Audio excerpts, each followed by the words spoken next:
Hello, my friend, and welcome to the 479th episode of the Sales Podcast. I'm Wes Schaefer, the Sales Whisperer, your host. Let's go back to the Sales Whisperer way, shall we?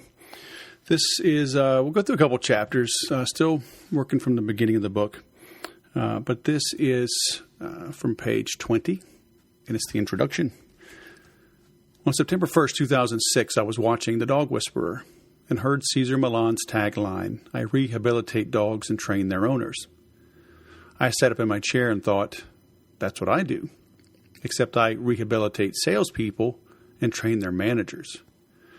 I remember the date because I immediately logged on to GoDaddy and bought the domain name, thesaleswhisperer.com. Not 10 days later, I was contacted by someone to buy the name from me. I'm sure glad I said no. At the time, I was about a year into building the foundation for the Sales Whisperer. I knew what I wanted it to be, and I knew I would get there, but I wasn't exactly sure how. That's what makes salespeople such a fundamental part of any economy. We have the faith, the courage, the optimism, the madness to leave our homes and venture into the unknown, to make a sale so our company can keep its doors open, employees and vendors paid, and our families fed. Now I have the confidence and the time to jot a few ideas on paper. This started as a compilation of my newsletter/musings I call the Weekly Whisper. You can subscribe for free at weeklywhisper.com. But for now, enjoy this compilation of my best ideas as put forth between 2007 and 2018 in the Weekly Whisper. When you see concepts and ideas mentioned repeatedly, it means they are important, which is why I repeat them. Think of it as my way of stomping my foot at the front of the classroom and saying, this will be on the test of business success. I'll go sell something. Page 21. Take a leap of faith. In the summer of 1997, I had it all. 2 degrees from 2 great colleges, no college debt, a wife that loved me, a newborn son, another son on the way, but we didn't know it yet. A 3-bedroom house on a golf course with a view of the bay. My house payment and bills were paid for. We had 100% medical coverage for my entire family for free. I lived 5 minutes from my office. We had every other Friday off. The golf club membership was $400 per year. My retirement pay was guaranteed. An annual raise was guaranteed. In September 1997, I left it all behind to move into a 2-bedroom upstairs apartment to a city where the only people I knew were my dad and stepmom, to take a commissioned sales job with a stipend that didn't cover my bills and decreased every month. Hello, turmoil, chaos, uncertainty, rejection, bottom of the totem pole, and the foundation of my future sales success. Leaving it all behind is not for everyone, but I knew if we got much more settled in to the Air Force officer career, it would be too hard to leave. Deep down, I knew I was a bit of a rebel. I wanted to be paid for my production and effort, not just for time on the job. It paid off, but it was not easy. It has been a bumpy road. I am still learning and growing and experimenting, but I'm doing it on my own schedule with the people and partners of my choosing, and I'm doing it my way on my terms, working from home in shorts and flip-flops, and I wouldn't have it any other way. Listen to your little voices. Follow your gut. Be bold. Make your move, and always remember that failure is an event, not a person. And until you fail, you won't know your limits. Ready to jump in? P.S. 23 years later, I'd say the jump was worth it. Wouldn't you? I know Tabitha thinks so. And Tabitha is a testimonial. So throughout the book, I've sprinkled these in. And if for no other reason, get the book to see how I did this. Because when you write your book, you should have your testimonial sprinkled in. Okay? But this is an actual testimonial. It says, before I even got home, I did what you taught. As a result, I have doubled my membership numbers, did $3,200 in my first webinar. This put a fresh wind in my business. I raised prices on my planner 423%, and it's now my best-selling product. You gave a backbone to this spineless work-at-home mom. Seriously, you rock. So make sure you have testimonials in there. All right? I'll go sell something. All right. So moving right along, I had to find my book in my computer. You know, as I'm rereading this, I'm finding typos, grammatical things I want to change and tweak. And I pondered re-recording maybe the ending, because if you listen closely, or even not too closely, you'll hear Maisie barking towards the end there. But oh well, let's leave it in for now, shall we? I'm going to hop ahead because I've already recorded the I Believe chapter, so you may want to go back a couple of episodes and find that one. But, skipping ahead to page 28, this chapter is titled, Make Every Sale. When I say that, in order to make any sale, you must make every sale. Here's a case in point. I get 5 to 10 pitches a day from PR firms who want me to interview their client on the Sales Podcast. When I see a personal message, it gets my attention and it makes an impression. This email started off fine, but then I see Sales Podcast, the. And so I've got a screenshot here that shows Wes, I have a story I think Sales Podcast, the would want to cover. Duh.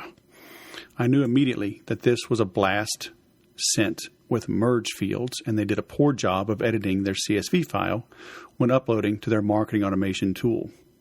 I scrolled to the bottom, found the unsubscribe, and just like that, I'm no longer a lead for them. Could they look me up and mail me a letter or call me? Sure. But when someone is too lazy to edit their data upload, 999 times out of 1,000, they are too cheap and lazy to mail me a letter or call me. To make any sale, you must make every sale. Now go sell something.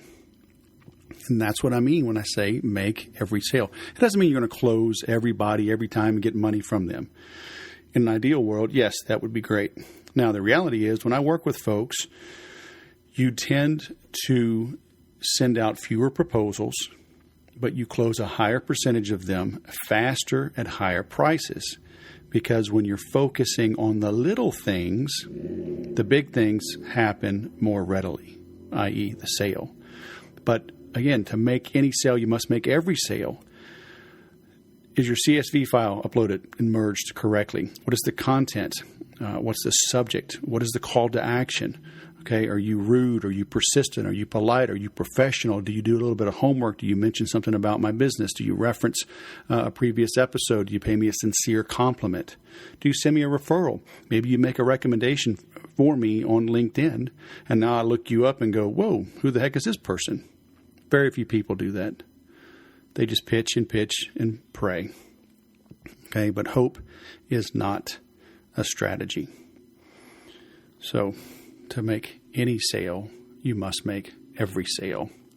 Now go sell something. Moving right along to page 29, determination. War is an ugly thing, but not the ugliest of things. The decayed and degraded state of moral and patriotic feeling which thinks that nothing is worth war is much worse. The person who has nothing for which he is willing to fight, nothing which is more important than his own personal safety, is a miserable creature and has no chance of being free, unless made and kept so by the exertions of better men than himself. John Stuart Mill. John was not a soldier. He was a philosopher. This letter is not about war. It's about entrepreneurship. I lead off with this quote because it is my all-time favorite from college. Where did I learn such a quote? In the foothills of the Rockies at the Air Force Academy during the summer of 1988. Freshmen had to memorize and deliver on demand all of the quotes and facts in this little booklet called Contrails at any time and any place that any upperclassman asked us to. After all these years, it still resonates in my mind and in my soul. Today, we are at war, literally and economically. Buy me a beer, and I'll tell you what I think of the shooting war. Keep reading, and I'll tell you how to thrive during the fiscal war. When I moved to SoCal in December of 2004, everyone from friends to family to the waitress at Denny's was telling me to buy real estate. It's California real estate. You can't go wrong. It's growing to the moon. This time it's different. No money down, no doc, interest-only loans. Just get in and get rich. I nodded. I smiled. I congratulated them on their wisdom and pending riches. Then I rented. Fast forward to 2009. The market dropped 60% in my little Temecula Valley. The last Chamber of Commerce mixer could have been held in my garage. Empty car dealer lots collect tumbleweeds and graffiti. And I kept renting. And people I warned scratched their heads and looked at me differently. And it's not because of my cowboy boots in California. Was I lucky? Nope. Was I informed? Yep. Was my timing perfect? Nope. Was it close enough to save $450,000? Yep. Did I sometimes question my decision when my neighbors were living large? Yep. Are my neighbors now gone, leaving behind green pools and brown yards? Oh, yeah. The language of the markets. Markets have languages that can be read and understood after great study and pondering and discussions amongst and between fellow ponderers. Would you like to know what my fellow ponderers see happening now? Would you like to be able to hear the language of the markets tomorrow so you can build your business bigger, better, and more bulletproof to scoop up the countless opportunities that always exist? You and I know the world is, A, not comprised of better people than ourselves, and B, not going to just roll over and hand us the future we know we deserve. So say goodbye to easy money and stop seeking it. Acknowledge you have something worth fighting for, which is our personal and entrepreneurial and financial freedom. Get to work. Harder than before, but with a clearer vision, with focused steps, with the support of your crazy, optimistic peers, with the guidance of experts in sales, marketing, business. I'll do my bestest to be that expert peer as you read on. Be prepared to be called nuts, irrational, unrealistic, maybe even batshit crazy. Welcome to the club. Page 32. Life's too short for follow-up calls. Since 2006, I've been working on my USP, Unique Selling Proposition. In a nutshell, it's part tagline, part mission statement, part elevator pitch, all rolled up into something short and sweet, pithy, memorable, and impactful. And like anything in life, good ones are hard to create. Then around 2008, this tagline / USP came to me. And it not only resonated with me, but with other sales professionals, sales managers, business owners, and entrepreneurs I knew. It resonated because we've all seen our Outlook calendars full of tasks or self-set appointments to follow up with some prospect that has blown us off. Those amorphous, ambiguous, one-sided appointments just waste our time, the prospect's time, and wear us down. But Wes, follow-ups are important. I read that we need to have 7 to 12 touches or follow-ups with a prospect before they buy. But now you're saying I shouldn't follow up? What the hell?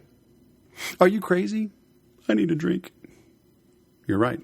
It does take more touches to win over a prospect. But if you have a mutually agreed upon date to get back in touch, you are not, quote, following up.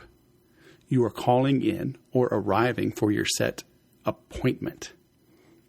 Sure. Some say it's semantics and I'm just mincing words, but stick with me for a moment. If I call you and you tell me I'm just not ready yet, or now's not a good time, and I say, not a problem, when would you like me to get back in touch? Most salespeople would accept a blow-off such as tomorrow or next week or next month or next quarter. Instead of accepting that non-committal answer, press for a specific date and time. Tomorrow? No problem. What time works for you? Sure, they may be in a rush at that moment, but aren't we all? And is their time any more valuable than yours? Stand your ground and ask for a time. 2 p.m. tomorrow? Got it. I'll call you at 2 tomorrow. Have a good day. Now, when I call her back at 2 p.m. tomorrow, I'm not following up. We have an appointment. When the gatekeeper, receptionist, executive assistant asks, may I ask what this call is regarding, or is she expecting your call? You can honestly reply with, yes, I'm calling for our 2 p.m. appointment. See the difference? Your demeanor will be different. Whomever answers the phone will treat you differently. The prospect will be more respectful of your time. Everyone wins. As an added bonus, if the prospect stands you up, you can leave a voicemail message that says, I was just calling in for our 2 p.m. appointment. Please let me know when you'd like to resume our conversation. You now have the moral high ground. because they stood you up for an appointment they agreed to have. Now do you understand why I say life's too short for follow-up calls? Now, page 33, you gotta see my wimpy sales. My wimpy salesman with the big phone. You gotta do it, okay? I'll go sell something. Page 34, reaching the stars. 36 years, 29 days ago, a 1,588 pound, or 721.9 kilogram, blinking gizmo was perched precisely 157 feet, 47.8 meters, atop enough nitrogen tetroxide, aerosine, liquid oxygen, and liquid hydrogen to drown Huel in Breaking Bad. Why? To go where no man has gone before. Back then, August 20th, 1977, regular gas was just 62 cents per gallon. Remember regular gas? So nobody cared much about miles per gallon. But all of that fuel, 24,900 gallons in just one stage of a Titan 3E Centaur, was lit on fire to propel the blinking gizmo to where no man or woman has gone before. The gizmo was the Voyager 2 satellite, which passed Pluto and departed our heliosphere. In other words, Elvis has left the building. So, the Voyager 2 satellite has traveled over 11 billion, that's 11 billion miles, and it is still going 36 years later, with no more than 16 minutes of fuel at any time. That's 441,767 miles per gallon. And you thought the Chevy Volt got good mileage. That's wonderful, Wes, I guess. But why are you telling me this? Have you been helping one of your 22 children with their science fair project or something? I tell you this to encourage you to continue developing your plans that may still be on the launch pad or just in the design phase. The beginning and the planning and the behind-the-scenes toiling are the hardest part of any new endeavor. NASA's budget in 1977 was $11,668,000 in 2007 dollars. So go easy on yourself if you're still bootstrapping your own launch. It takes a big effort for a focused amount of time to build momentum. What you do today and tonight and in the early morning hours tomorrow can carry you through the rest of your life. But you have to plot a course, set a goal, begin the work, and stick with it through to launch. Because until you launch, you don't know how good or bad your idea is. Heck, even with all that money, NASA had 1 out of 7 launches fail. If you need some help, let me know. Keep building, like Lori. Lori Bryant gave me this testimonial. It was so great meeting you at the Digi. That was a conference I spoke at in San Diego a few years back. Thank you so much for your session. I learned so much and can't wait to sit down and go over my notes and work on my business plans. I'm especially grateful that I had the chance to meet you before my upcoming speaking engagement. My plan for my talk has entirely changed, and I know it's going to be so much more profitable now. You are such an inspiration. I'm very blessed to have heard your story and met you. Thanks again. So then she emailed me, I think 2 weeks later. Her talk was literally coming up.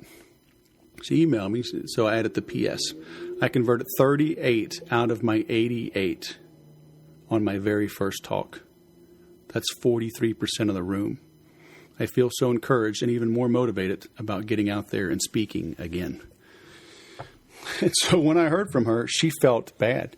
She thought I had said something in my talk about closing 90% of the room or something. And I was like, what are you talking about? 38 out of 88 is phenomenal. So pay close attention. And you don't always exactly hear what you hear. So sometimes go listen again or get another perspective. So it was great getting that from her. And, I've got a lot of these testimonials, and you need to be gathering them. Okay, I can say I'm good. I help people grow. I can help you with your talk. I can help you grow more sales. I can help you with your membership site. I can help you raise your prices. Yeah. I'll say that. But when you have 1 and 2 and 10 and 20 and 50 people saying that, I have over an hour of video testimonials playing on my website. Okay, that doesn't happen by accident. You have to ask for them. You've got to record them. You've got to compile them. So get your ask in gear. All right. So you always hear me talking about this, but look, as this goes live, I'm launching the 5 in January, the 5.us, 5 people, 5 weeks, focused effort to help you grow your sales. If you're interested, go check that out. If it's too much money for you, then check out the Implementors, theimplementors.com. I will help you grow your sales. All right. I haven't mentioned this. I always mention it on the CRM Sushi podcast, but I do have that podcast. And I've got a service called the CRM Butler, crmbutler.com. So if you need help with your software, that could be good for you, especially if you're a HubSpot user. It's unlimited support for a flat fee. So check that out, the crmbutler.com. Thanks for listening. Now really, go sell something.